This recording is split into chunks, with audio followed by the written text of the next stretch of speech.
Hi everyone, welcome to dark UPSC. So as promised, आज हम 2024 का जो यूपी पीसीएस का प्रीलिम्स है वो पेपर एनालाइज करने वाले हैं। बिल्कुल रॉ एंड रियल ये कन्वर्सेशन होने वाला है, किस तरीके से हम लोगों ने इस पेपर को अप्रोच किया। जहां तक मेरा सवाल है, मैंने यूपी पीसीएस का प्रीलिम्स जो है पहली बार दिया था, और बिल्कुल भी यूपी पीसीएस के लिए, यूपीएससी के लिए मेरी तैयारी अच्छी हुआ करती थी, लेकिन यूपी पीसीएस के लिए मैंने कोई भी ऐसा एक्स्ट्रा मेहनत नहीं किया था। लेकिन फिर भी मैं इसको क्लियर करने में कामयाब हुआ था, और सतपाल भाई भी हमारे साथ हैं। उन्होंने भी बहुत ही आसानी से प्रीलिम्स को क्लियर किया था। तो सबसे पहले तो सतपाल भाई, आपका स्वागत है, और मेरे ख्याल से ज्यादा समय ना वेस्ट करते हुए हमें शुरू करना चाहिए। जी जी। तो गुड इवनिंग एवरीवन। तो आज हम लोग ऑफिशियल पेपर डिस्कस करेंगे यूपी पीसीएस का 2024 जो 22 दिसंबर को कराया था कमीशन ने। तो बिना देरी करते हुए सीधे पॉइंट पे आते हैं और स्टार्ट करते हैं इसके डिस्कशन को।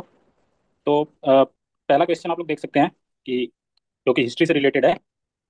पेशवा को असेंडिंग क्रोनोलॉजिकल ऑर्डर में अरेंज करने के लिए दिया हुआ है। क्रोनोलॉजी से बहुत प्यार है यूपी पीसीएस को। अभी आगे देखेंगे आप लोग बहुत सारे क्वेश्चन हिस्ट्री के हम्म। क्रोनोलॉजिकल ऑर्डर को लेके पूछेगा ये।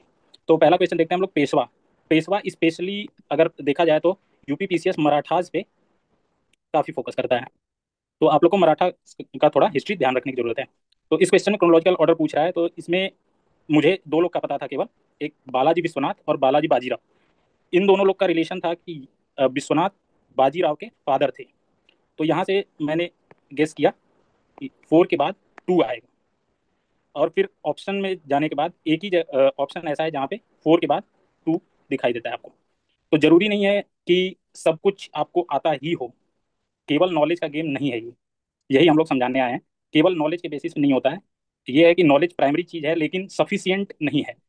तो आपको थोड़ा सा समझना पड़ेगा, एनालाइज करना पड़ेगा क्वेश्चन को, और ऑप्शंस को साथ साथ देखते हुए चलना पड़ेगा। तो यहाँ पे देखेंगे हम लोग, तो बालाजी बाजीराव के फादर थे।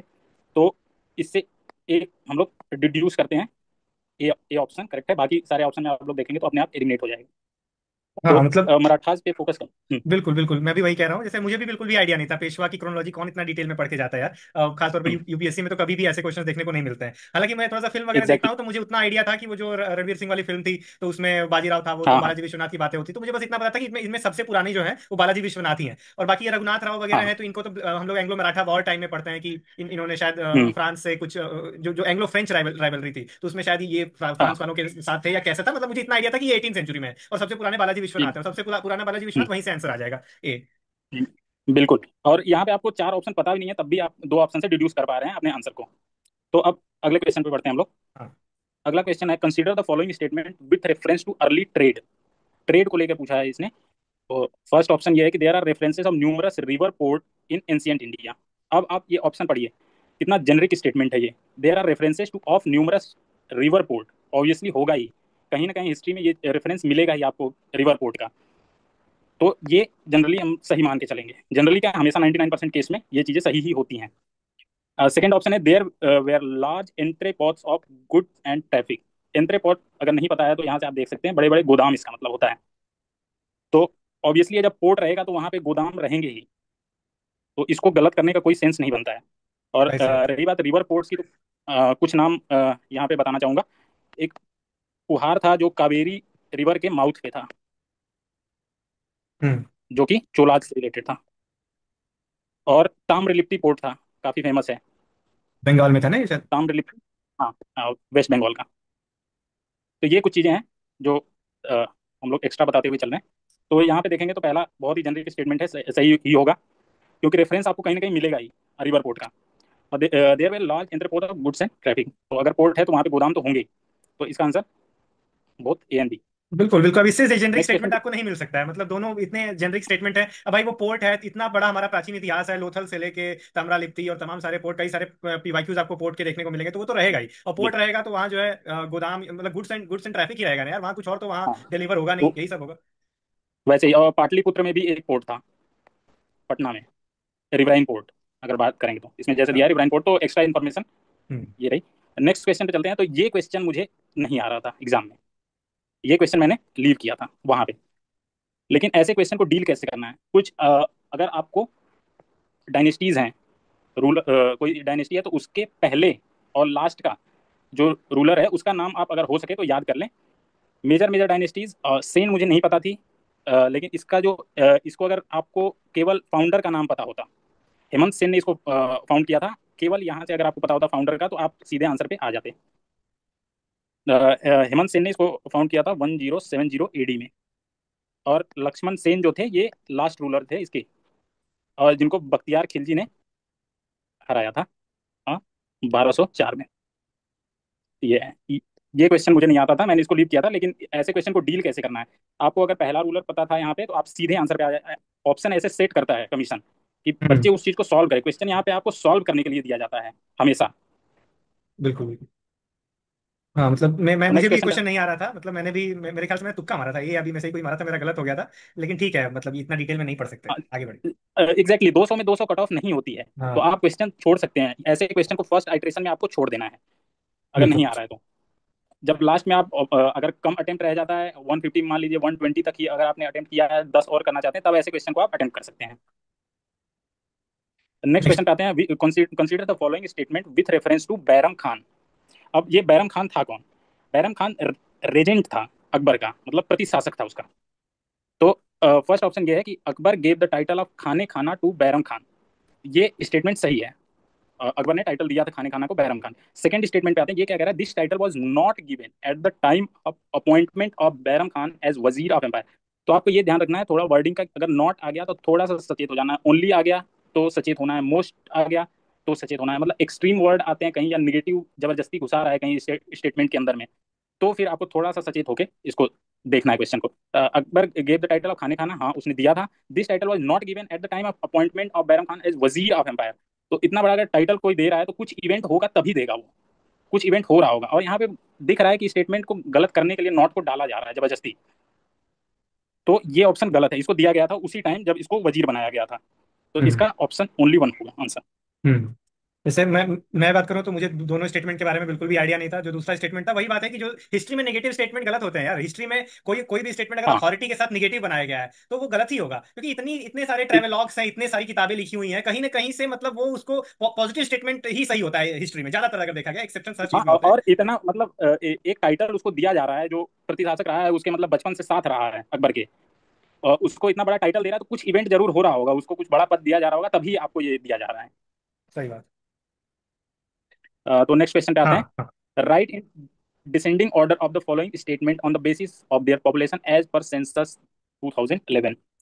तो सेंसस तो एक इंपॉर्टेंट टॉपिक है ही, जिससे क्वेश्चन आते हैं और आते रहेंगे हमेशा, इस साल भी आएंगे और इस साल तो जरूर आएंगे क्योंकि सेंसस काफी न्यूज में रहा है। तो पहले डिस्कस कर लेते हैं, फिर सेंसस के न्यूज को डिस्कस कर लेते हैं पहले, फिर इस क्वेश्चन पे आते हैं हम लोग। तो सेंसस जो है 2027 वाला जो है होने वाला है, तो ये फर्स्ट टाइम डिजिटल सेंसस होगा इंडिया में। और नंबर कौन सा है, तो ये 16th नंबर होगा सेंसस का। 2011 वाला 15वां था और आने वाला 16वां होगा। ये टू फेजेज में होगा, टू फेजेज में इसको ऑर्गेनाइज कराया जाएगा।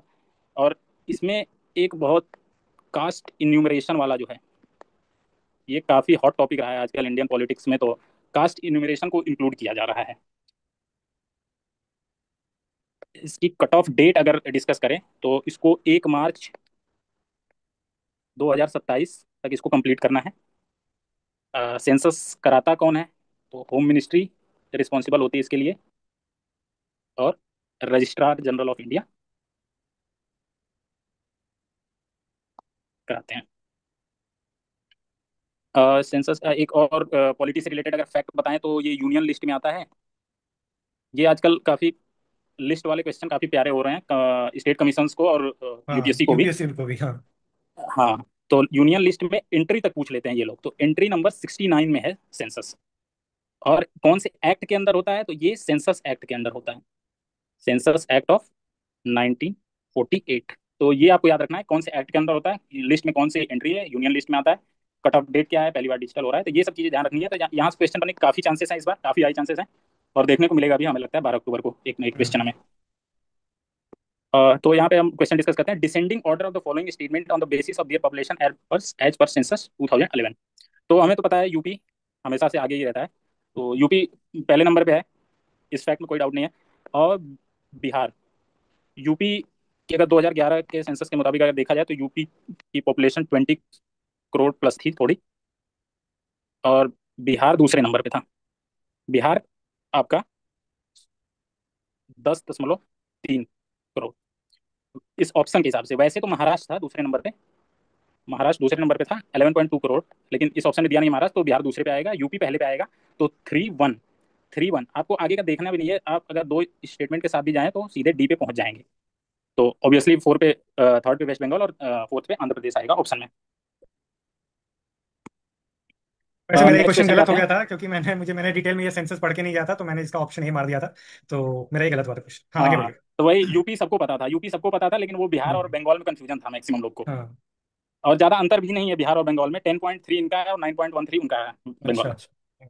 हम्म। ठीक है, आगे नेक्स्ट बढ़िए। क्वेश्चन पे आते हैं। Next hmm. List one and list two दिया हुआ है। अब इसमें मिलाना है कि ये जो रिपोर्ट्स हैं, इनको पब्लिश कौन करता है।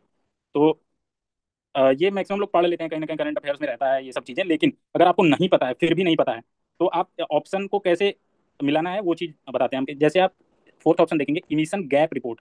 तो ये इन्वायरमेंट से रिलेटेड रिपोर्ट है। इमिशन इमिशन वाली चीज़ें, जो जी इमिशन वगैरह कौन देखता है ग्रीन हाउस का, तो ये मैक्सिमम यूएनईपी देखता है, यूनाइटेड नेशन इन्वायरमेंट प्रोग्राम।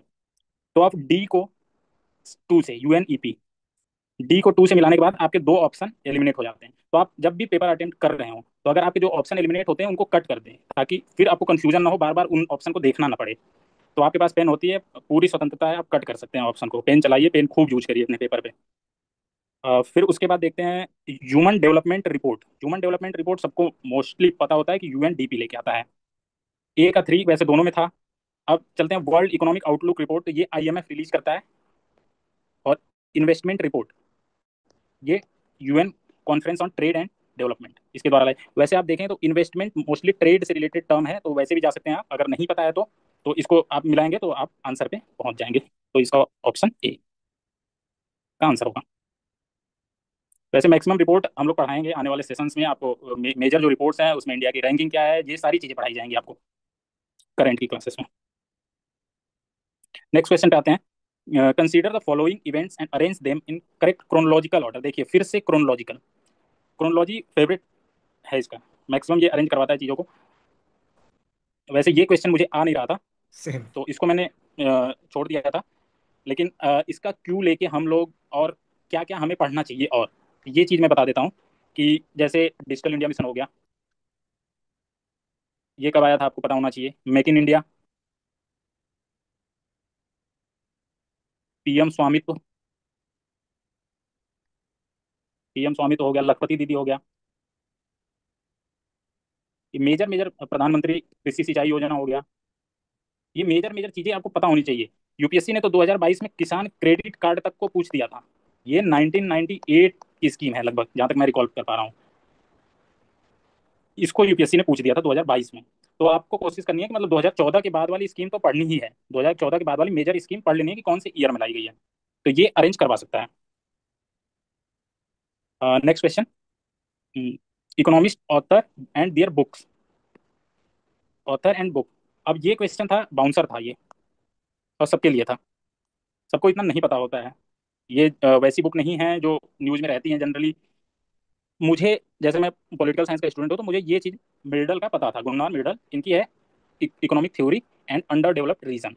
तो मेरा आंसर तो आ गया था इससे। एक एक मैच हो रहा था, तो केवल एक ही ऑप्शन था। और एडम स्मिथ का वेल्थ ऑफ नेशन पता होता है, लेकिन सारे ऑप्शन में दिया था, ये दिक्कत थी इसमें। तो मिर्डल का मुझे पता था, इस वजह से मेरा आंसर आ गया। लेकिन ये बाउंसर होता है, इसको भी मतलब आपको छोड़ना ही है पहले, फर्स्ट इटरेशन में आपको छोड़ना है इस ऐसे क्वेश्चन।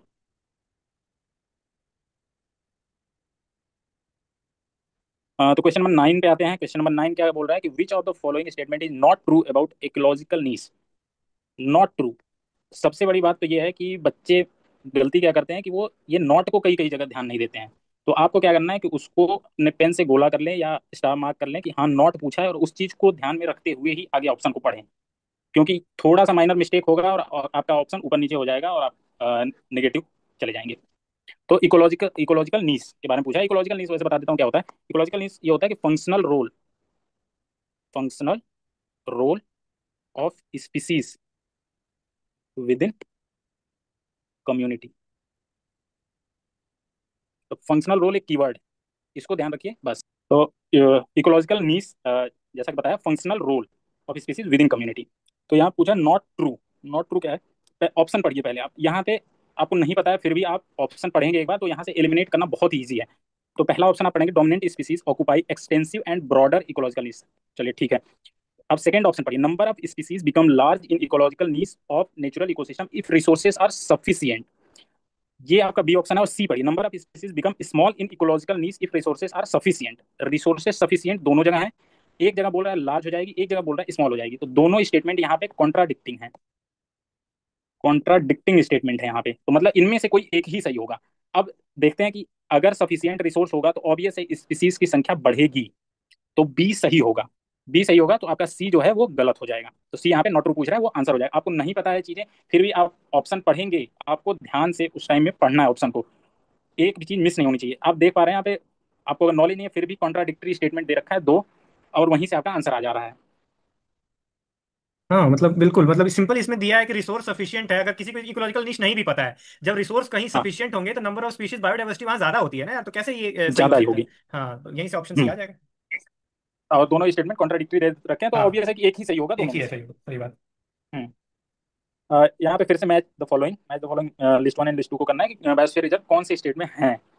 तो जैसा कि इसमें देखेंगे, अटैच किया हुआ है मैंने एक मैप जो कि मेरे नोट्स में है। तो बायोस्फीयर रिजर्व इंडिया में टोटल 18 हैं, टोटल बायोस्फीयर रिजर्व 18 हैं, जिसमें से हमारे 12 जो हैं मैब प्रोग्राम के अंदर है, मैन एंड बायोस्फीयर प्रोग्राम, जो कि यूनेस्को चलाता है। यूनेस्को का मैप प्रोग्राम ये स्टार्ट किया था 1971 में। तो ये आप फैक्ट ध्यान रखिएगा, कहीं स्टेटमेंट बना के पूछ देगा। टोटल 12 मैप में 12 हैं और टोटल हमारे यहाँ 18 हैं, तो all biosphere reserves in India are not in map, तो ये स्टेटमेंट सही होगा, क्योंकि 6 जो हैं वो नहीं है। जो नहीं है उनमें से एक गोल्ड डेजर्ट है, रन ऑफ कच्छ है, शेषाचलम, दिब्रू साइखोवा, मानस, दिहांग एंड दिबांग। तो ये जो 6 बायोस्फीयर रिजर्व है ये आपके मैप प्रोग्राम में नहीं है, टोटल 18 है, आप यहाँ पे देख सकते हैं, मैंने अटैच कर दिया, टोटल 18 का नाम मार्क किया हुआ है। तो क्वेश्चन क्या पूछ रहा है, बायोस्फीयर रिजर्व स्टेट, तो सिमलीपाल, सिमलीपाल मैक्सिमम न्यूज में रहता है, ये उड़ीसा में है आपका। अभी रिसेंटली सिमलीपाल जो बायोस्फीयर रिजर्व है, इसको इंडिया का 107th नेशनल पार्क बनाया गया है, मोस्ट लेटेस्ट ये है, नेशनल पार्क बनाया गया है 107th। ये बनाया गया अप्रैल 2025 में, तो 2025 अप्रैल में इसको नेशनल पार्क का दर्जा दिया गया। 106 कौन सा नेशनल पार्क था, 106 अगर पूछा जाए तो आपका रायमोना था, Raimona national park. Raimona national park कहाँ पे है, ये तो असम में है। ठीक। तो सिमलीपाल आपका उड़ीसा में है। नोक्रेक, नोक्रेक आपका मेघालय में पड़ेगा, जैसा कि आप यहाँ पे देख पाएंगे, नोक्रेक आपका मेघालय में है। वैसे ही अगस्त्यमलाई, अगस्त्यमलाई केरला में पड़ेगा, एंड मानस जो है, मानस असम में पढ़ते हैं हम लोग, आर मोंग करके पढ़ते हैं। मानस आपका मानस आपका असम में है। फिर तो इसको देखेंगे तो ए का टू मिलाने पे ही आप दो ऑप्शन अपने कट कर देंगे। फिर बी का फोर है, बी का फोर दोनों में है। सी अगस्त्यमलाई केरला, तो आपका डी आंसर हो जाएगा। तो आप यहाँ पे देख सकते हैं कि यूपी पीसीएस का फोकस है protected area network, protected area network जो है इंडिया के, इसको आपको बहुत ही ध्यान से पढ़ना है। और हम लोग भी इस चीज़ पे काफ़ी फोकस करेंगे, क्वेश्चन पूछता है, दो तीन हर साल आते हैं, और कोई ऐसा ईयर नहीं है जब नहीं आया हो।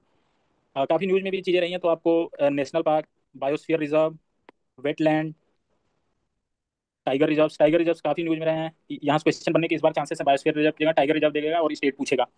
तो टाइगर रिजर्व अभी टोटल हमारे कंट्रीज में 58 हो चुके हैं, 58 टाइगर रिजर्व है। मोस्ट रिसेंट जो है वो माधव है, माधव टाइगर रिजर्व, ये है आपका एमपी में।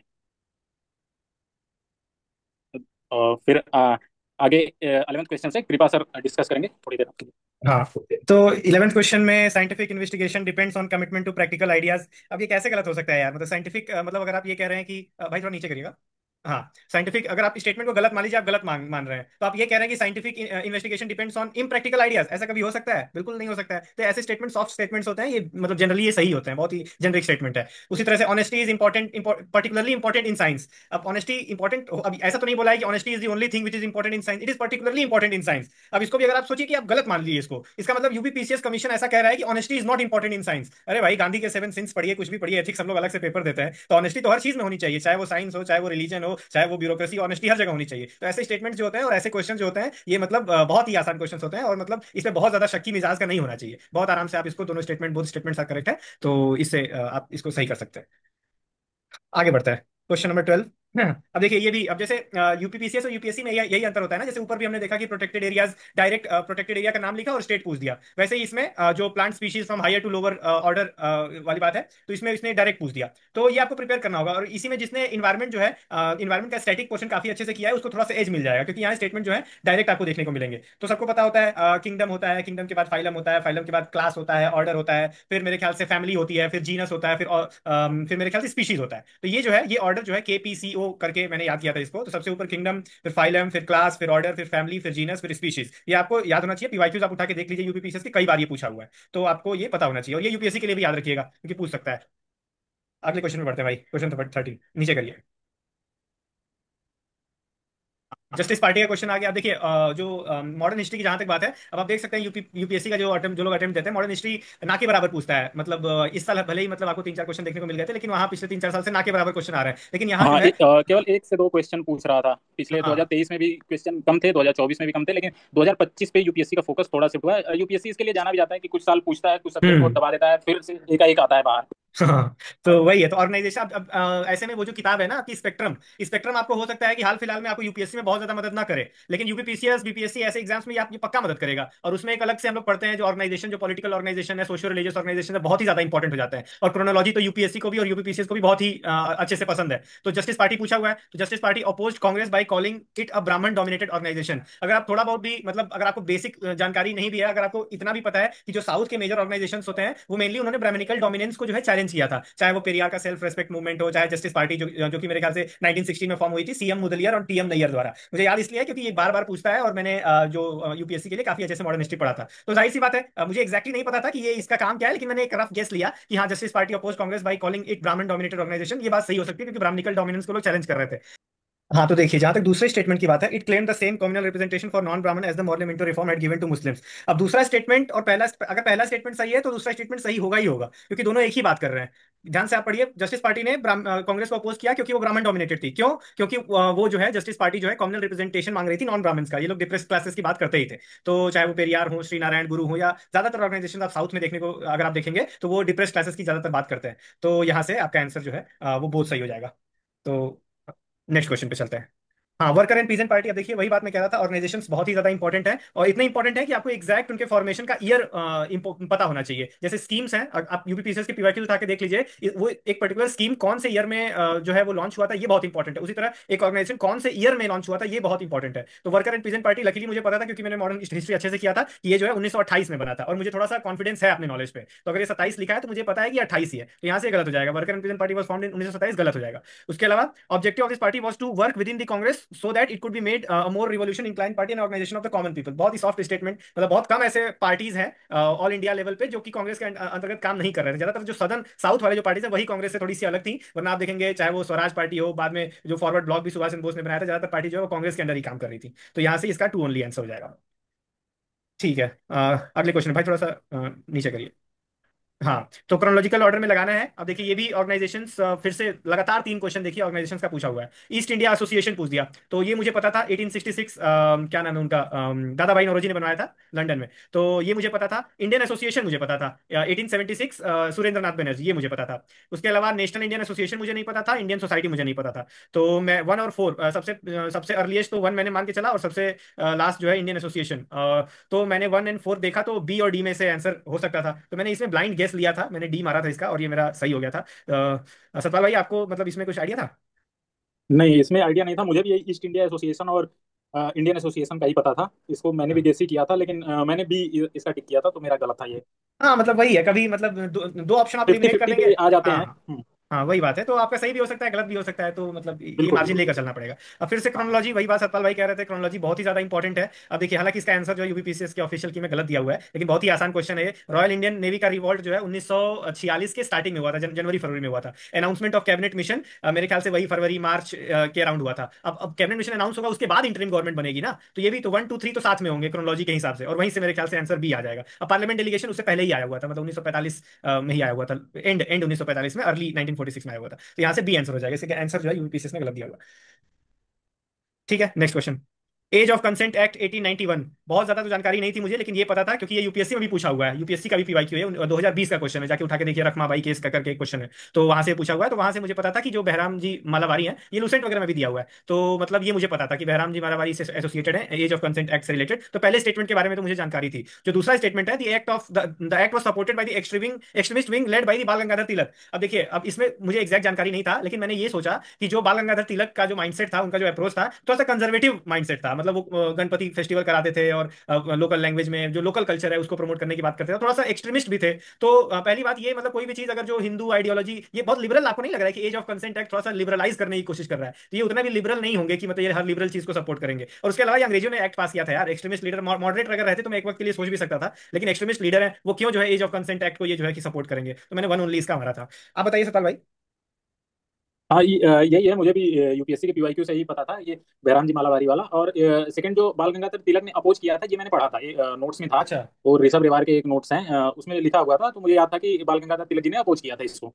अच्छा तो अच्छा। इसलिए आंसर पे पहुंच गए थे। ओके ओके, ठीक है, नेक्स्ट क्वेश्चन पे बढ़ते हैं। Assertion reason. अब देखिए, एसर्शन रीजन में देखिए आपको डरना नहीं है यार, सबसे आसान क्वेश्चन होते हैं ये, क्योंकि इसमें अच्छी बात ये होती है अगर एक भी गलत निकल गया तो आंसर आपका वहीं आ गया। तो बहुत आसान क्वेश्चन, पहले इसका डर आप लोग निकाल दीजिए। Shivaji had to face opposition from the big Deshmukhs. अब भाई जाहिर सी बात है यार कि मतलब देशमुख मतलब उसी साइड हुआ करते थे, तो ऑपोजिशन फेस, मुझे कोई जानकारी नहीं, लेकिन हो सकता है फेस किए होंगे। These Deshmukhs were not in favour of an independent Maratha state and wanted to remain as feudal lords of Bijapur. अब देखिए, ये बात मुझे पता थी कि शिवाजी शिवाजी होंगे तो उनको इंडिपेंडेंट, वो इंडिपेंडेंट मराठा स्टेट के क्लेम करेंगे, उनको तो चाहिए।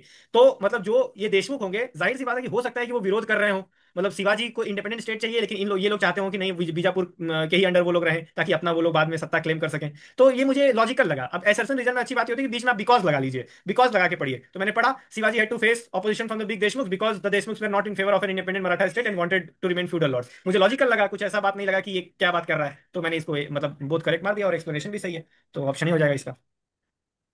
हाँ, तो next question. Which are the following reason cause catastrophic coral bleaching and mass coral death in Andaman and Nicobar island? ठीक है। इंक्रीज्ड इंडस्ट्रियल एक्टिविटी, हो सकता है इंडस्ट्रियल एक्टिविटी से तो कोरल ब्लीच होता ही है। Increase of 2% temperature in the Indian ocean, ये भी हो सकता है क्योंकि बहुत ही सेंसिटिव कंडीशन चाहिए होते हैं कोरल को ग्रो करने के लिए, तो ये भी हो सकता है। हैवी मैरीन पोल्यूशन, ये भी हो सकता है। डिक्रीज, और डिक्रीज तो मतलब नहीं होगा, डिक्रीज तो मतलब इसको तो मैंने एलिमिनेट कर दिया था। अब देखिए, वो एबीसी तीनों हो सकता है। अब यहाँ बात आ जाती है मोस्ट अप्रोप्रिएट आंसर की, तो अब यहाँ अब क्वेश्चन को वापस पढ़िए। सबसे बड़ी बात, catastrophic and mass coral death, मतलब ऐसा नहीं कि मतलब थोड़ा मोड़ा कोरल डेथ। अब देखिए, जो मैरीन पॉल्यूशन होता है, इंडस्ट्रियल एक्टिविटी होती है, इससे थोड़े बहुत कोरल ब्लीचिंग होता होगा, और जाहिर सी बात है अंडमान एंड निकोबार में उतनी भी ज्यादा इंडस्ट्रियल एक्टिविटी नहीं होती है, जैसे कि आप महाराष्ट्र कोस्ट पे देखिए या फिर तमिलनाडु कोस्ट पे देखिए। तो ये वाला थोड़ा सा ऐसा लगा कि ये अंडमान निकोबार से उतना नहीं जुड़ा हुआ है। ठीक वैसे ही मरीन पॉल्यूशन भी उतना ज्यादा पॉपुलेशन डेंसिटी थोड़ी है, मतलब यहाँ अंडमान एंड निकोबार में ज्यादातर तो ट्राइबल योंजे जरावा शोम्पेन ये लोग रहते हैं, तो इतना ही मेरीन पॉल्यूशन, हाँ मतलब जो टूरिज्म वहां बढ़ रहा है और वहां जो मतलब स्कूबा डाइविंग वगैरह किया जा रहा है उससे पॉल्यूशन हो रहा है, लेकिन वो इतना भी नहीं है कि मास लेवल पे कैटास्ट्रॉफिक कोरल ब्लीचिंग होगा। तो इसका ऐसा ऑप्शन होगा आंसर जो कि ऑल परवेसिव होगा, जो कि थोड़ा सा बड़ा रीजन होगा। तो मुझे देख के यही लगा कि जो ऑप्शन बी है, जब भी टेम्परेचर को हम बढ़ाएंगे, और क्लाइमेट चेंज की वजह से आईपीसीसी का रिपोर्ट आप पढ़ लीजिए, 1.1 तो बढ़ ही गया है, तो इंडियन ओशन मतलब ऐसा लॉजिकल लगा मुझे कि ये 2 डिग्री सेंटीग्रेड बढ़ गया होगा इसका टेम्परेचर, तो ये मुझे ऑल परवेसिव लगा, थोड़ा सा ज्यादा इसका इम्पैक्ट लगा मुझे, तो मैंने इसका बी मारा, हालांकि मैं श्योर नहीं था। तो इसका यूपीपीसीएस ने भी बी बिल्कुल दिया बिल्कुल, इसका था। हाँ, जैसे टेम्परेचर में चेंज, ये ओशियन एसिडिफिकेशन होता है इसके कारण। और ओशियन एसिडिफिकेशन एक बहुत ही मेजर कॉज है कोरल ब्लीचिंग का, मास कोरल ब्लीचिंग स्पेशली। सही बात है, सही बात है। तो टेम्परेचर हम्म में जहाँ चेंज, एक सेंसिटिव है, कोरल काफी सेंसिटिव स्पीसीज होते हैं। तो हम्म अगर थोड़ा सा भी आप चेंज करेंगे तो उनके ऊपर इफेक्ट पड़ेगा ही। तो हम्म। 2 डिग्री का अगर चेंज हुआ तो ओशियन एसिडिफिकेशन होगा, and it will cause coral bleaching, तो ये चीज। सही बात है। ठीक है, नेक्स्ट क्वेश्चन अशोका के बारे में पूछा है। The definition of Dhamma given by Ashoka is taken from, पता नहीं कौन सा सुत्ता, भाई कोई आइडिया नहीं यार, कोई भी आइडिया नहीं। In the 14th year of its coronation Ashoka appointed a new type of धर्म महा, अब 14th में किया कि 13th में किया, ये भी कोई है, तो मैंने इसको छोड़ दिया था, बिल्कुल भी आइडिया नहीं था मुझे। आप ही बताइए सतपाल भाई। हाँ, वही इसका मुझे भी आइडिया नहीं था इस क्वेश्चन का कुछ, कि कौन से सूक्त से लिया गया है। इतना डेप्थ में हाँ कोई हिस्ट्री मतलब पढ़ते नहीं है हम लोग यूजुअली। अगर आप लुसेंट भी उठा के देखेंगे, लुसेंट जो पीसीएस के बच्चे ज्यादा प्रेफर करते हैं, तो उसमें भी वन लाइनर चीजें दी होती हैं। तो वहाँ भी ये चीज मिली नहीं है। अ, बाकी इसको मैंने भी छोड़ा ही था। हाँ, तो अभी क्वेश्चन नंबर 21 से सतपाल भाई कंटिन्यू करिए। हाँ, तो क्वेश्चन नंबर 21, यहाँ से पॉलिटी स्टार्ट होता है। तो पॉलिटी जैसे कुछ चीजें हैं जो मतलब मोस्ट कैंडिडेट का जो फेवरेट सेक्शन होता है, तो उसमें से एक पॉलिटी भी है। तो पॉलिटी को लेकर कुछ चीजें बताना चाहूंगा मैं कि अ, यहाँ पे कुछ टॉपिक्स हैं जो काफी हाई यील्डिंग होते हैं। हाई यील्डिंग टॉपिक हैं जिनको कि आपको पढ़ना ही है, पढ़ के रिवाइज करना, उसके क्वेश्चन आप गलत करना अफोर्ड कर नहीं सकते हैं। क्योंकि अगर आप गलत करेंगे बाकी सब लोग सही करेंगे, और पॉलिटिक्स सबको ही पढ़ के जाता है। तो हाई यील्डिंग टॉपिक्स में अगर हम बात करें तो आपका पार्लियामेंट एंड स्टेट लेजिस्लेचर, ये इससे 2013 से 24 तक हमेशा क्वेश्चन आए हैं, और अराउंड 25 क्वेश्चन अब तक इतने सालों में यूपीपीसीएस पूछ चुका है। नेक्स्ट है कॉन्स्टिट्यूशनल बॉडीज। अभी आप देखेंगे आगे इलेक्शन कमीशन पे क्वेश्चन है इसी पेपर में, कॉन्स्टिट्यूशनल बॉडीज कमीशन, तो ये है। और नेक्स्ट है कि fundamental rights, DPSPs, fundamental duties, ये आपको रटा होना चाहिए, कौन सा आर्टिकल स्पेसिफिक है, कुछ जजमेंट्स हैं। ये सारी चीज़ें हम लोग बताएंगे आने वाले सेशंस में, जो कुछ इनिशिएटिव लेके आ रहे हैं उसके अंदर भी आपको ये सब चीज़ें काफ़ी विस्तार में बताई जाएंगी। जुडिशरी है, काफ़ी न्यूज में रहा है जुडिशरी, जुडिशरी हमेशा न्यूज में रहता है, तो जुडिशरी को आपको पढ़ के ही जाना है। तो अब क्वेश्चन डिस्कस करते हैं, which one of the following is not correctly match. आपको ये, मैंने जैसा पहले ही बताया कि ये नॉट वाले भी ध्यान देना है, ऐसे क्वेश्चन गलत होने के चांसेस होते हैं और वो ब्लंडर करके हम आ जाते हैं और नेगेटिव मार्किंग हो जाती है हमारी। तो इस क्वेश्चन को अगर हम देखते हैं तो गवर्नर के बारे में पूछ रहा है, तो आर्टिकल 153 ऑफिस ऑफ गवर्नर, हाँ बिल्कुल सही है। There shall be a governor of the state, लिखा हुआ है कॉन्स्टिट्यूशन में। 154 executive authority of the governor, ठीक है। नॉमिनल हेड होता है आपका, nominal head of the state, nominal head of the state, इसके वेस्टेड होती हैं एग्जीक्यूटिव पावर्स, इसके नेम पे जितने भी डिसीजन लिए जाते हैं स्टेट में वो गवर्नर के नाम पे लिए जाते हैं। आर्टिकल 155 और 156, अब यहाँ देखिए 56 में दिया term of governor removal. Term आपका रिमूवल के बाद कैसे आएगा, सबसे बड़ी बात तो ये है कि या तो पहले ये आना चाहिए, 155 में टर्म होना चाहिए, 156 में रिमूवल। लेकिन 155 आर्टिकल जो है, 155 आर्टिकल क्या कहता है कि 155 आर्टिकल कहता है कि governor is appointed by the president. Appointment क्या है, appointed by president, appointed by president under his और hand and seal, under his hand and seal. तो अपॉइंटमेंट का है 155, तो ये गलत है। तो हमारा आंसर ये हो जाएगा 156 में टर्म ऑफ गवर्नर दिया हुआ है। टर्म के रेस्पेक्ट में आपको याद रखना होगा कि ये प्लेजर ऑफ प्रेसिडेंट तो होता है, ये सबको पता है कि प्लेजर ऑफ प्रेसिडेंट पे गवर्नर का टर्म होता है। लेकिन ये भी ध्यान रखना है कि 5 इयर्स जो टर्म है वो कॉन्स्टिट्यूशन ऑफ इंडिया में मेंशन्ड है। तो अगर ऐसा दे दे कि there is no fix term of governor mentioned in the constitution, तो ऐसा नहीं है, 5 ईयर का टर्म मेंशन है कॉन्स्टिट्यूशन में, तो ये आप लोग ध्यान रखिएगा थोड़ा। नेक्स्ट क्वेश्चन पे चलते हैं, which of the following is are stated in the constitution of India. Next question देखिए, प्रेसिडेंट पे आ गया।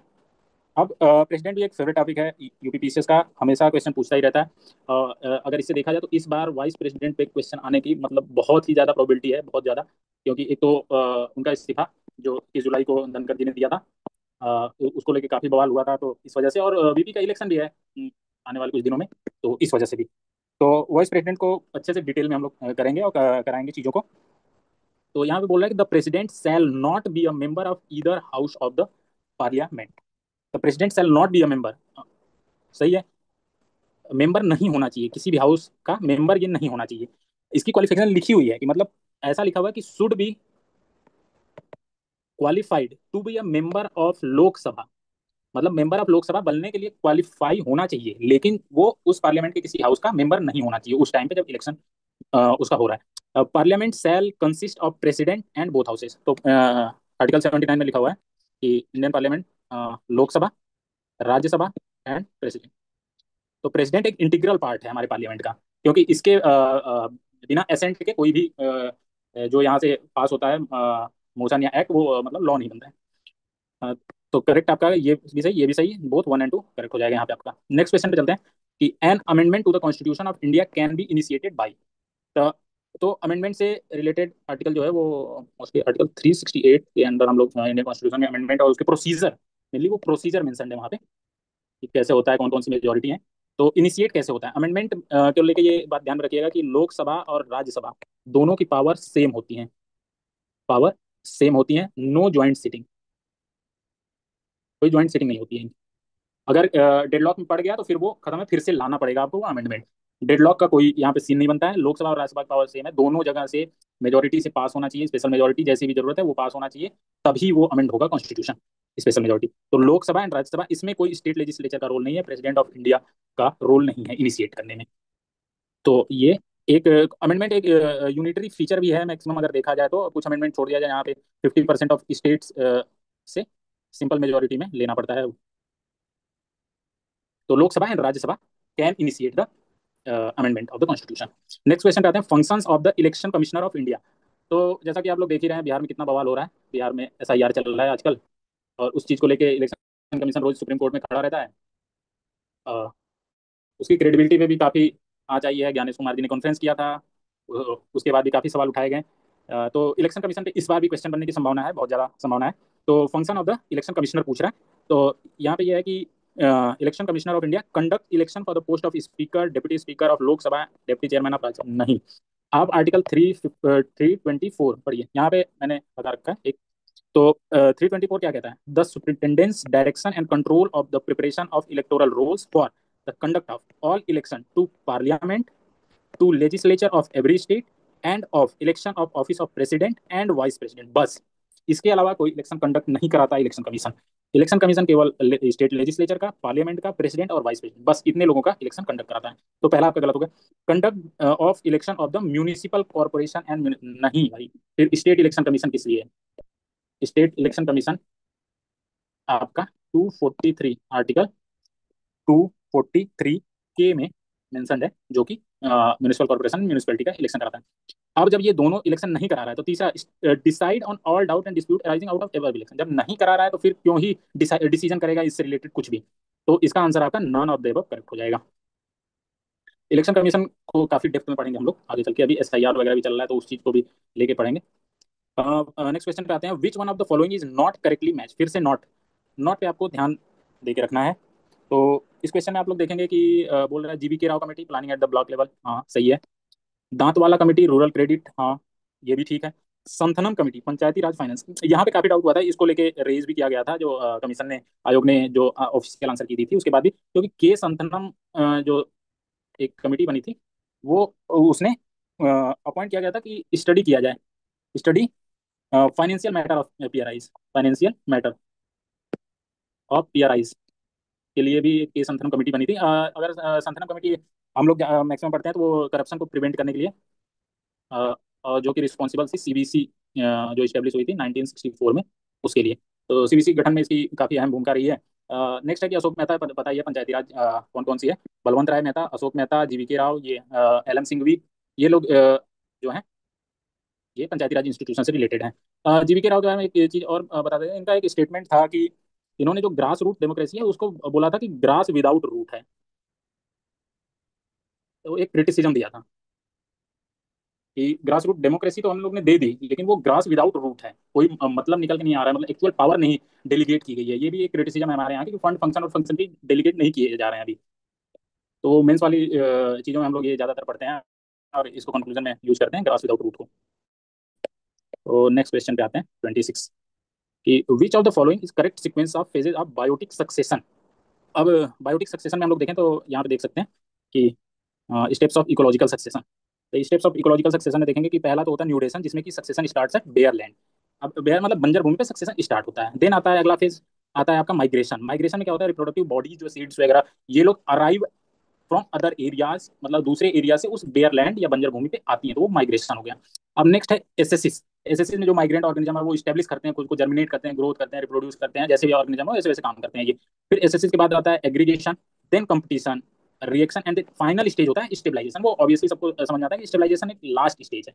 तो ऑप्शन अगर हम लोग देखें तो यहाँ पे स्टेबलाइजेशन लास्ट में दो जगह दिया है, तो इसको तो हम लोग दो ऑप्शन को ऐसे ही एलिमिनेट कर सकते हैं। स्थिरीकरण अगर किसी चीज का होगा, स्टेबलाइजेशन होगा, तो वो सबसे लास्ट में होगा, उससे पहले सारे स्टेज हो जाएंगे। तो यहाँ पे जैसा हम लोग ने देखा कि माइग्रेशन पहले होगा, ऐसे बाद में होगा, उसके बाद रिएक्शन होगा, देन स्टेबलाइजेशन होगा, तो इसका आंसर डी सही हो जाएगा। असर्शन और रीजन का क्वेश्चन, जैसे कृपा सर ने बताया पहले भी, कि ये मोस्ट इजीएस्ट क्वेश्चन होते हैं। इनके बीच में अगर आप जब भी पढ़ रहे हो तो बिकॉज लगाना ना भूलें, बिकॉज लगा के ही पढ़ें, हिंदी वाले क्योंकि लगा के पढ़ें। तो यही है, यहाँ पे है ज्योग्राफी का क्वेश्चन है, रिलेटिव ह्यूमिडिटी और एब्सोल्यूट ह्यूमिडिटी के बारे में है। तो पहले थोड़ा सा बता देते हैं रिलेटिव ह्यूमिडिटी क्या होती है। रिलेटिव ह्यूमिडिटी आपकी जो होती है, ये एक्चुअल अमाउंट ऑफ जो वाटर होता है, एक्चुअल अमाउंट ऑफ वाटर और maximum amount, actual amount of water and maximum amount of, maximum amount it the air can hold, मतलब कितना अमाउंट को होल्ड कर सकती है, इन दोनों का रेशियो होता है। तो मैक्सिमम अमाउंट कितना होल्ड कर सकती है air at a particular given temperature, मतलब टेम्परेचर इनवर्सली प्रोपोर्शनल होता है, ह्यूमिडिटी रिलेटिव के इनवर्सली प्रोपोर्शनल होता है टेम्परेचर। तो मतलब ये कह रहा है कि टेम्परेचर, एयर टेम्परेचर बढ़ रहा है तो रिलेटिव ह्यूमिडिटी कम हो रही है, ऑब्वियसली अगर ये बढ़ेगा तो ये कम होगी, इनवर्सली प्रोपोर्शनल रिलेशनशिप है। तो ये वाला स्टेटमेंट आपका पहला सही हो गया। एब्सोल्यूट ह्यूमिडिटी आप देखते हैं, एब्सोल्यूट ह्यूमिडिटी क्या होता है कि ये होता है total mass of water vapour, total mass of water vapour upon unit volume of air, जो यूनिट वॉल्यूम ऑफ एयर। दूसरा कलर यूज कर लेते हैं। तो यहाँ पे यूनिट वॉल्यूम ऑफ एयर, ये total mass of water vapour, ये बोल रहा है इंक्रीजिंग इवेपोरेशन, तो मतलब इवेपोरेशन करेंगे होगा तो वेपर बढ़ेगा ही। तो ह्यूमिडिटी जो एब्सोल्यूट होती है वो डायरेक्टली प्रोपोर्शनल हो गई वाटर वेपर के मास के।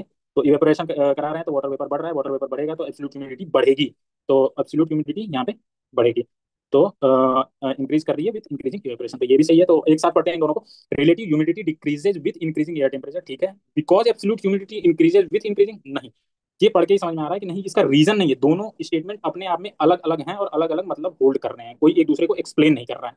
तो इसलिए नॉट करेक्ट एक्सप्लेनेशन, दोनों ट्रू तो है but not correct explanation. Next question पे चलते हैं, 28। Which one of the following is correctly matched, correctly matched का पूछा है।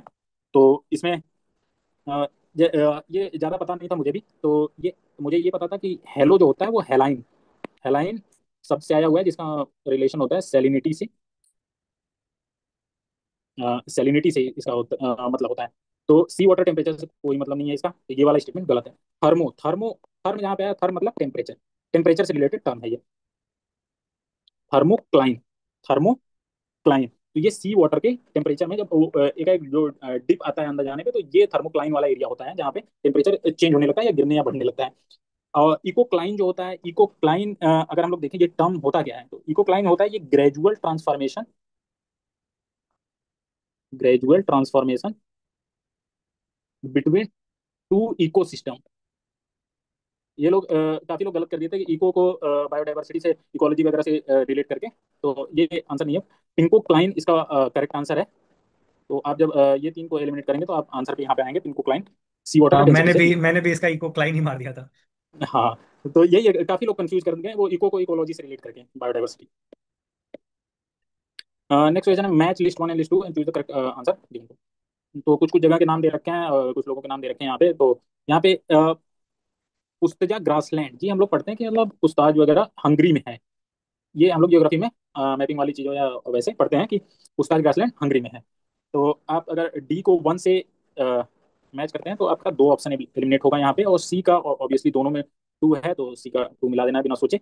अब नेक्स्ट चलते हैं कि अब बी, बी में क्रायो, क्रायो जो टर्म होता है ये है कि extremely cold, extremely cold type जो चीजें होती हैं उससे रिलेटेड है क्रायो। क्रायोफाइट स्टेपी, तो ये मैक्सिमम आर्कटिक टुंड्रा में पाया जाएगा क्योंकि ये भी काफी कोल्ड रीजन है, मतलब बर्फ बर्फ हमेशा रहती है इधर। तो क्रायोफाइट स्टेपी जो है आर्कटिक टुंड्रा, और ये मुझे आने का था, मुझे ये दोनों चीजें पता थी तो यहाँ से मैंने डिड्यूस किया, और यहाँ से बी आपका आंसर सही हो जाएगा। कृपा सर आपने इसको कैसे अटेम्प्ट किया था? यार वही, बस वही पूछताछ मुझे पता था, हंगरी से रिलेटेड है, मतलब वीट वाला जो ग्रासलैंड होता है, तो ये मुझे हाँ पता हाँ था। बाकी क्रायो वही बिल्कुल जैसा आपने बोला, एक्सट्रीम कोल्ड टुंड्रा वही दिख रहा था और ऑप्शन मैच कर गया। हाँ, और वही बात, आपको जरूरी नहीं है कि चारों स्टेटमेंट पता हो तभी आप आंसर तक पहुंचेंगे। बिल्कुल। यही गेम है इस एग्जाम का, मतलब प्री आपको क्वालिफाई करना है तो ये सब चीजें समझ के चलनी पड़ेगी। नेक्स्ट क्वेश्चन पे आते हैं हम लोग। Which one of the following aluminium plant state not करके, मैं फिर से नॉट। तो इसमें मुझे हीराकुड, मैक्सिमम लोगों को पता ही होता है कि ये एक हीराकुड डैम है जो कि महानदी पे है। महानदी उड़ीसा में है, ये तो पता ही होता है। तो हीराकुड उड़ीसा ये सही है। बेलगावी बेलगाम ये कर्नाटक रीजन में, ये चीज पता थी। मुझे कंफ्यूजन था इन दोनों में। तो अलूपुरम, अलूपुरम ये नाम थोड़ा सा, अल्लाह पूजा वगैरह हम लोग पढ़ते रहते हैं, ये सब नाम मैक्सिमम साउदर्न स्टेट में ही आते हैं। तो केरला मुझे इसका सही लगा, मैंने मतलब ये गेस वर्क से ही किया था। मुझे पता नहीं था कि मूरी छत्तीसगढ़ में है या नहीं है, फिर बाद में मैंने देखा तो मूरी झारखंड में है, झारखंड में है ये मूरी, यहाँ पे करेक्ट नहीं है ये। तो इस क्वेश्चन से और भी हम लोग समझ सकते हैं कि एल्युमिनियम प्लांट पूछ दिया, अब हो सकता है स्टील प्लांट पूछ दे। स्टील मैंने प्लांट भी का, मतलब यही सोचा, जैसे अल्लापुरम है तो मतलब थिरुवनंतपुरम केरला में हाँ है, तो हाँ अल्लापुरम ज्यादातर वही लग रहा है, तो मैंने भी इसको सही माना था और मुझे भी ज्यादा पता नहीं था, हाँ मैंने एलिमिनेट करके हाँ, ही सही ऐसे माना था। क्वेश्चन आते नहीं होते हैं मैक्सिमम, कितना रट के हाँ, जाएंगे आप। वही वही, बिल्कुल। तो वही चीज़ है, तो अब आपको क्या करना है कि स्टील प्लांट वगैरह देख लेना है, जैसे भिलाई में है, बोकारो में है। तो भिलाई और बोकारो कहाँ कहाँ है, फिर एल्युमिनियम प्लांट और है, नालको, बाल्को, हिंडाल्को, ये सब कहाँ है, किसका रोल था इन सबको स्टैब्लिश करने में, ये सब चीजें हैं। तो पीवाईक्यू एनालिसिस ऐसे ही करना है कि मतलब उसके थ्रू आप और कौन कौन सी चीजें पढ़ सकते हैं। तो कमीशन आपको एक हिंट दे रहा है कहीं ना कहीं कि यहाँ से ये एरिया इंपॉर्टेंट है, तो उस चीज को आपको पकड़ना है। विच of the following pair national park is not correctly match. देखिए फिर से, प्रोटेक्टेड एरिया नेटवर्क, जैसा मैंने बताया था पहले, प्रोटेक्टेड एरिया नेटवर्क आपका इंपॉर्टेंट है। तो protected area network second time पे आ गया इसी पेपर में, 30 क्वेश्चन के अंदर, 30-32 क्वेश्चन के अंदर 2 बार पूछ दिया उन्होंने। तो नॉट करेक्टली मैच पूछ रहा है, तो राजा जी ठीक है, उत्तराखंड। उसके बाद बांदीपुर कर्नाटक पता है, सिमलीपाल उड़ीसा पता है। सिमलीपाल जैसा कि मैंने बताया कि अभी नेशनल पार्क उसको 107 बनाया गया है। राजा जी पिन वैली जैसे देखते हैं, पिन वैली आपका ये, पिन वैली आपका पड़ेगा हिमाचल प्रदेश में। पिन वैली हिमाचल प्रदेश में है। खीरगंगा पिन वैली ये सब। तो अब जैसे वैली, वैली से आपके 2-3 नेशनल पार्क है। साइलेंट वैली है, साइलेंट वैली आपका है केरला में। उसके बाद वैली ऑफ फ्लावर है, वैली ऑफ फ्लावर होगा आपका यूके में। और कांगड़ा वैली है, कांगेर वैली आपका छत्तीसगढ़ में है। ठीक। तो आपको प्रोटेक्टेड एरिया नेटवर्क पढ़ के जाना है। ये सारी चीज़ें हम लोग अभी काफ़ी अच्छे ढंग से इन सब चीज़ों को याद भी करवाएंगे आप लोगों को आने वाले समय में। असर्शन एंड रीजन का फिर से क्वेश्चन आया नेक्स्ट। तो ये बोल रहा है कि हिमालयाज आर स्टिल राइजिंग। हाँ बिल्कुल, जैसे 8848 हम लोग पढ़ते थे माउंट एवरेस्ट की हाइट, जिसको कि अब देखने में आ रहा है कि 8850 कर दिया गया है या किया जा रहा है। तो 2 मीटर की हाइट हिमालय राइज के हैं। अब इसके बीच में बिकॉज लगाना है आपको, क्योंकि Indian tectonic plate is colliding with Eurasian plate. हाँ ऑब्वियसली कोलाइड कर रही है, दूसरे साइड जा रही है, तो प्रेशर बन रहा है और वैसे वैसे वो राइज कर रहा है। तो ये रीजन भी सही है, असर्शन भी सही है। तो यहाँ पे हो जाएगा करेक्ट एक्सप्लेनेशन सी। नेक्स्ट पे चलते हैं। Choose the correct given below list. Coal resources state. तो इस वाले में मुझे केवल ये चीज पता थी, इब रिवर की। इब रिवर पता था कि मतलब ये महानदी है, तो ये सेवनाथ, हसदो, मांद, इब, इब इसकी ट्रिब्यूटरी है महानदी की। तो इब रिवर मुझे पता था कि उड़ीसा में है। तो इब रिवर को मैंने यहाँ से मिलाया, तो बी का 3, तो सीधा मैं आंसर पे आ गया था। मुझे बाकी कुछ नहीं पता था इसमें। मुझे लगता है ना इसके जो बाद मैं, ठीक ठाक तैयारी होती है वो लेवल, जैसे मुझे कभी कभी जैसे इस क्वेश्चन में भी मुझे सिर्फ इब का ही आइडिया था, और जो जैसा आप बता रहे हैं हाँ ना कि महानदी की ट्रिब्यूटरीज, बिल्कुल यही वाला हाँ हाँ पैटर्न। तो जो एक अच्छी ठीक ठाक तैयारी होती है ना, उसका लेवल जनरली सेम ही होता है। तो आप खुद को हाँ जज मत बिल्कुल करिए कि ये हुतार क्या है, ये ताता पानी क्या है, आपको इब पता है और वहीं से आंसर आ रहा है। बिल्कुल। आप सबसे पहले आप चारों स्टेटमेंट को पढ़ो, आप खोजो कि आपको क्या आता है उसमें से, चार में दिया हाँ। क्या, ये नहीं देखना है आपको, आपको खोजना है कि आपको आता क्या है। वहीं से आंसर आ जाएंगे, एक स्टेटमेंट से पूरा आंसर आ जाएगा। ऐसे सेट किया होता है ऑप्शन को। ये कोचिंग की टेस्ट सीरीज नहीं है। हाँ। कोचिंग की टेस्ट सीरीज में आपको गलत करवाया जाता है, यहाँ पे आपको सही करने के लिए दिया जाता है। हम्म। सबसे बड़ा अंतर है ये। नेक्स्ट क्वेश्चन पे आते हैं। वैसे कैनाल और रिवर का यहाँ पे पूछ रहा है, कैनाल एंड रिवर। तो यहाँ पे तो काफी चीजें पता होती हैं। इंदिरा गांधी कैनाल मैक्सिमम आप लोग को पता ही होता है कि सतलज रिवर पे है। अ, इंदिरा गांधी कैनाल इस पे ये, मुझे ये चीज पहले स्टेटमेंट दिखी थी, बारी द्वाब। तो बारी मतलब दो चीजों से मिलके बना है ये, ब्यास और रावी के बीच में जो द्वाब है उसको बारी द्वाब का नाम दिया गया है। ऐसे ही सारे द्वाब का नाम है। तो ब्यास और रावी के बीच में, तो ये पूछ रहा है अपर बारी द्वाब कहाँ है, तो अपर ऊपर रावी रिवर है, तो वो रावी के आसपास होगा। तो ए को 4 से मिलाया, तो मेरे 2 ऑप्शन चले गए। अब बी का 1 है दोनों में, तो बी को हमें देखना ही नहीं है। गुड़गांव कैनाल पता है, यमुना में यमुना से मिलता है। इंदिरा गांधी कैनाल सतलज रावी ब्यास तीनों से मिलकर इंदिरा गांधी कैनाल आपका जाता है राजस्थान के साइड। तो ये चीज पता है, सी ऑप्शन पे आ जाएंगे हम लोग आंसर। तो ये बारी बारी द्वाब, रेचना द्वाब, रेचना वैसे ही रावी और चेनाब के बीच में रेचना द्वाब है, बिष्ट द्वाब है। तो ऐसे है। ब्यास और सतलज के बीच में है ये बिष्ट। तो following pairs not correctly match, ये ध्यान रखना कि नॉट पूछ रहा है। यहाँ पे states where rice is grown 3 times a year, West Bengal ठीक है, इसको राइस बॉल ऑफ इंडिया भी कहा जाता है। वेस्ट बंगाल को राइस बॉल ऑफ इंडिया कहा जाता है। तो ये ऑप्शन ठीक है। नेक्स्ट है कि Bihar contribution to rice production, मुझे नहीं पता था ये 15% है, लेकिन आइडिया था कि कहीं ना कहीं इससे तो कम ही है, इतना ज्यादा बिहार कंट्रीब्यूट नहीं करता है इसमें। तो इसका जो ओरिजिनल फैक्ट है वो 5 पॉइंट समथिंग परसेंट है, not 15। State with largest area under rice production, ये यूपी सही है। UP 5.87 million hectare area rice cultivation के अंडर आता है। हाँ, तो ऑप्शन डी यहाँ पे देखेंगे हम लोग। तो ऑप्शन डी में क्या बोल रहा है, iso Heights that decide western limit of rice production. तो मतलब आइसोहाइट क्या होता है, समवर्षा रेखा होती है। तो आइसोहाइट का अगर डेफिनेशन देखेंगे हम लोग, तो ये डेफिनेशन अपने आप में कहती है कि जो एरिया है जहाँ पे 100 सेंटीमीटर से ज्यादा रेनफॉल एनुअली रिकॉर्ड हो रही है, वो उस एरिया को आइसोहाइट बोलते हैं। तो ये 100 सेंटीमीटर ये सही है। 100 सेंटीमीटर ये सही हो गया। यूपी आपका largest area under rice production है ही, तो यहाँ पे नॉट करेक्ट पूछ रहा है, तो बिहार का कंट्रीब्यूशन राइस प्रोडक्शन में 5% है, यहाँ पे 15% बोल रहा है, तो ये ऑप्शन आपका करेक्ट हो जाएगा। अब 36 नंबर क्वेश्चन से कृपा सर आगे हाँ डिस्कस करेंगे। हाँ, तो क्वेश्चन नंबर 36 की अगर बात की जाए तो जो क्रॉपिंग पैटर्न है ये प्रोमिनेंट थीम है। आपको यूपीपीसीएस में भी यूपीएससी में भी आपको बहुत सारे क्वेश्चन देखने को मिल जाएंगे। तो उसमें आपको पता तो ये होना ही चाहिए कि खरीफ क्रॉप के क्या एग्जांपल्स हैं, रबी क्रॉप के क्या एग्जांपल्स हैं। तो कॉटन जो है वो मेजर एक खरीफ क्रॉप है, तो ये पता होना चाहिए आपको। तो बहुत ही ईजी स्टेटमेंट था। तो कॉटन क्रॉप रिक्वायर्स 50 से 75 सेंटीमीटर रेनफॉल। मुझे एक्जैक्टली नहीं पता था, लेकिन ये आइडिया था कि 50 और 100 के बीच में है कॉटन, तो ये मैंने थोड़ा सा मतलब गेस वर्क लिया था कि हाँ मतलब हो सकता है। तो ये दोनों स्टेटमेंट यहाँ से सही हो जाएगा। इजी कैटेगरी का ही क्वेश्चन इसको कंसिडर किया जाएगा। ठीक है, तो आसान क्वेश्चन था। ठीक है, 37 की बात की जाए तो सॉइल इन इंडिया बहुत ही इंपॉर्टेंट चैप्टर है यूपीएससी में भी और पीसीएस में भी। तो red soil denotes the second largest soil group in India. तो हाँ बिल्कुल, मतलब सबसे ज्यादा एरिया जो है एलुवियल सॉइल लेता है, उसके बाद जो होता है वो रेड सॉइल होता है, ब्लैक सॉइल नहीं होता। ब्लैक सॉइल तीसरे नंबर पे होता है, तो ये आपको पता होना चाहिए थोड़े बहुत फैक्टॉइड्स। तो यहाँ से ये बात मुझे पता थी। Red soil surrounds the black soil in the south east and north direction. अब ये एग्जैक्ट डायरेक्शन तो मुझे नहीं पता था, लेकिन हाँ मतलब एक मैंने मेरे नोट्स में जो है सॉइल इन इंडिया का एक मैप बना हुआ है, उसमें ब्लैक सॉइल और ब्लैक सॉइल के इर्द गिर्द नीचे आप देखेंगे जहाँ क्रिस्टलाइन इग्नियस रॉक्स जो सदर्न इंडिया में होते हैं, वहाँ आपको रेड सॉइल देखने को मिलेंगे उसके इर्द गिर्द। तो हाँ ये मतलब दोनों स्टेटमेंट यहाँ से सही हो जाएगा। लेकिन वही बात है कि बिकॉज लगा के आप देखिए red soil second largest group क्यों है, because red soil surround the black soil in the south east direction. ये सेंस नहीं बना रहा है। पहला स्टेटमेंट एरिया की बात कर रहा है, दूसरा स्टेटमेंट उसके लोकेशन की बात कर रहा है, तो ये यहाँ से बिल्कुल मतलब सेंस नहीं बना रहा है। तो मैंने भी इसका सी मारा था, मतलब करेक्ट एक्सप्लेनेशन नहीं है इसका। तो इसका मेन यही है, बिकॉज लगा लीजिए बीच में, अगर सेंस नहीं बना रहा है तो आंसर जो है सी हो जाएगा। ठीक है, 38 की बात की जाए तो नेम ऑफ द सिटी पूछा है और पीरियड ऑफ बीइंग प्लान, कब वो प्लान हुआ था। तो इसमें वही गिव अवे, मतलब एक आपको बस ये देखना है कि क्या आपको पता है। तो कांचीपुरम आपको पता होगा, जो पल्लवा डायनेस्टी थी उसका जो कैपिटल था वो कांचीपुरम हुआ करता था। बस यहीं से आंसर आ गया। एंशिएंट पीरियड में वो था, मेरे ख्याल से 3rd सेंचुरी से शुरू हुआ था और 9th सेंचुरी तक था पल्लवा डायनेस्टी। तो वहां से बस आपको ए 4 है, यहीं से आपका ऑप्शन बी हो जाएगा। कुछ करना ही नहीं था इस क्वेश्चन में। बाकी जैसलमेर कब बना था, कोडाई कैनाल कब बना था, कोई आइडिया नहीं। ठीक है, 39 चलते हैं। तो ये जो प्री मानसून शावर्स हैं उसके बारे में पूछा हुआ है। हर जगह आपको मिल जाएगा, चाहे आप टोटल ज्योग्राफी उठाइए, आईसीएससी की एनसीईआरटी उठाइए, कुछ भी उठाइए, कोई भी मेजर सोर्स आप उठाइए ज्योग्राफी का, वहाँ आपको इंडियन जो क्लाइमेट है उसमें आपको देखने को मिल जाएगा प्री मानसून शावर। तो उसका स्टेट आपको पता होना चाहिए। जो लू होता है वो नॉर्थ इंडिया में ब्लो करता है, मतलब पंजाब गैंगेटिक प्लेन में बेसिकली। तो यहाँ से डी का 1 हो जाएगा। बाकी मैंगो शावर जो है मेरे ख्याल से ये केरला हो जाएगा। ब्लॉसम शावर जो है कर्नाटक हो जाएगा। नॉर्वेस्टर तो वेस्ट बंगाल हो जाएगा। तो यहाँ से आपका आंसर आ जाएगा। आसान क्वेश्चन ही है ये।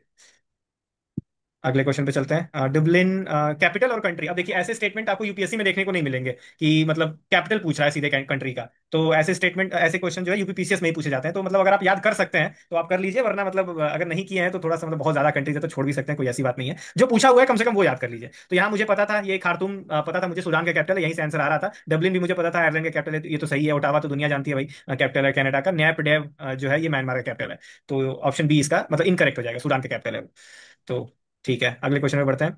अपर गैंगेटिक एग्रो क्लाइमेटिक रीजन। अच्छा, अब इसके बारे में इतना डिटेल में मुझे नहीं पता था जब तक मैंने यूपीपीसीएस का मेंस नहीं दिया था। यूपीपीसीएस के मेंस में आपको ये मतलब क्लाइमेटिक रीजन है जो उत्तर प्रदेश के, वो आपको अच्छे से पढ़ने को मिलेंगे। लेकिन उसके पहले मैंने जब जब मैं प्रीलिम्स दे रहा था तो उतना यूपीपीसीएस के जो उत्तर प्रदेश के ज्योग्राफी का उतना आइडिया नहीं था, तो मुझे कोई भी आइडिया नहीं था। This region income passes central and western Uttar Pradesh, मतलब हो सकता है ये तो मतलब जनरल स्टेटमेंट लग रहा है। दूसरे स्टेटमेंट के बारे में मुझे कोई आइडिया नहीं, लेकिन मैंने बोथ 1 और 2 मार दिया था मेरे ख्याल से, और ये आंसर सही भी है। तुक्का ही कहेंगे, दूसरा स्टेटमेंट मैंने तुक्का लिया था। आप बताइए सतपाल भाई। हाँ, ऑब्वियसली ये अपर गैंगेटिक एग्रो क्लाइमेटिक रीजन की बात कर रहा है, मतलब ये गंगा बीच से यूपी का जैसे मैप देखेंगे हम लोग, तो ये गंगा बीच से निकलती है, तो इसके ऊपर के रीजन की बात कर रहा है। तो यहाँ बोला है region has more than 130% irrigation intensity and 140% cropping intensity. तो ऑब्वियस है यहाँ पे पानी की अवेलेबिलिटी ज्यादा है, एलुवियल सॉइल है, तो ऑब्वियस है कि यहाँ पे क्रॉपिंग इंटेंसिटी और इरिगेशन की इंटेंसिटी ज्यादा ही होगी। हाँ मतलब अब वही एग्जैक्ट फैक्ट अगर नहीं पता था तो मतलब जैसे मुझे तो एग्जैक्ट फैक्ट नहीं पता था, तो मैंने इसको रफ गेस ही लिया था। हाँ, तो ऐसे क्वेश्चन में मेरे को नहीं पता रहता है, तो इसमें थोड़ा सा स्मार्ट गेसिंग करना पड़ेगा हाँ वही है। कि वो किस रीजन की बात कर रहा है, क्या हो सकता है ऐसे। हाँ अब देखिए, 42वां क्वेश्चन देखिए भाई साहब, मतलब पास और हाइट फ्रॉम सी लेवल। और वो भी नहीं कि मतलब 5,000 6,000, मतलब एग्जैक्ट बताओ इनको भाई। 5,360, मतलब कोई कितना याद करेगा यार कोई। मैंने इसको छोड़ दिया था, आप बताइए। तो इसमें इस वाले क्वेश्चन में क्या था कि मुझे एक ऑप्शन ये पता था कि मतलब रोहतांग पास वाला शायद हाईएस्ट वाला था कुछ, अच्छा, तो उस चीज से हम दो ऑप्शन पे आ जा रहे थे हम। तो पता रोहतांग नहीं। पास को अगर 1 से करेंगे तो आपका ये दो एलिमिनेट हो जाता है। फिर उसके बाद है बनिहाल पास, बड़ा लाचना, तो बाकी चीजें मुझे भी नहीं पता थी एग्जैक्टली, तो आई हाँ थिंक मैं भी कुछ तुक्का ही मारा था इसमें। हाँ, तो मतलब इसका आंसर ऑफिशियल की में शायद ए दिया हुआ है। तो मतलब रोहतांग जो है वो 4,000 के आसपास है। बस। तो ओह। ये टफ क्वेश्चन है यार, मतलब ऐसे क्वेश्चन मतलब छोड़ने वाले होते हैं, तो इसके बारे में बहुत ज्यादा डिस्कशन करने का भी कोई पॉइंट नहीं है, क्योंकि मतलब नहीं नहीं कर पाएंगे आप ऐसे क्वेश्चन। अगला क्वेश्चन करते हाँ, हैं। ये बाउंसर क्वेश्चन जो हाँ आते हैं, कुछ कुछ टफ जो बिल्कुल। आपको छोड़ने ही के हैं क्वेश्चन, तो उस बिल्कुल कैटेगरी बिल्कुल। का ये क्वेश्चन है। बिल्कुल।